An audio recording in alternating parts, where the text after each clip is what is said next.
बीडच्या घाटनांदूरमध्ये अहिल्याबाई होळकर यांची त्रिशताब्दी जयंती या ठिकाणी साजरी होती आणि लक्ष्मणजी हाके यांचं आगमन काही तासामध्येच या ठिकाणी होणार आहे।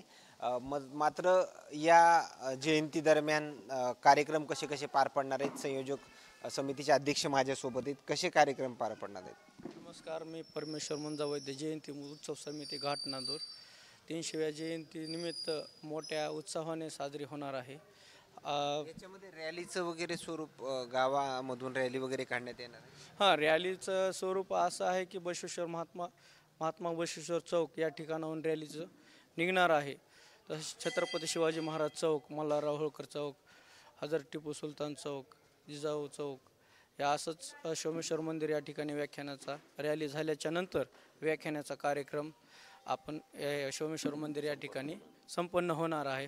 नंतर सायंकाळी 5 वाजता भव्य पुण्यश्लोक राजमाता अहिल्यादेवी होळकर यांची शोभायात्राचं आयोजन केलेलं आहे। वेगवेगळे पारंपरिक त्या ठिकाणी आपण विशेष आकर्षण लावलेले आहेत, प्रमुख आकर्षण, त्या माध्यमातून आपण मोठ्या उत्साहाने साजरी करणार आहोत। बाकी किती म्हणजे दिवसापासूनची तयारी ही सर्व मल्हार मावळ्यांची खरं तर शतशः आभार करणं मला शब्दात गणना करता येत नाही।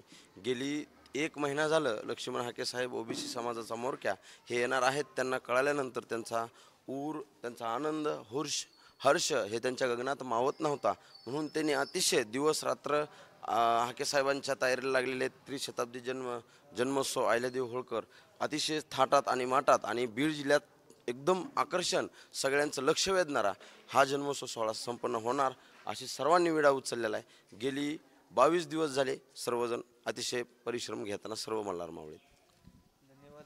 ही बीडच्या घाटनांदूरमध्ये त्रिशताब्दी जयंती सोहळा जो आहे तो या ठिकाणी पार पडणार आहे आणि या दरम्यान आलेल्या प्रतिक्रिया मात्र हाके साहेब कधी येतील, रॅलीचं स्वरूप नेमकं कसं असणार आहे हे देखील पाहणं तेवढंच महत्त्वाचं ठरणार आहे आणि या दरम्यानचे असेच नवनवीन अपडेट्स याच जयंती दरम्यानचे देण्याचं काम करूयात। Cameraman so Suresh media, Beed, घाटनांदूर।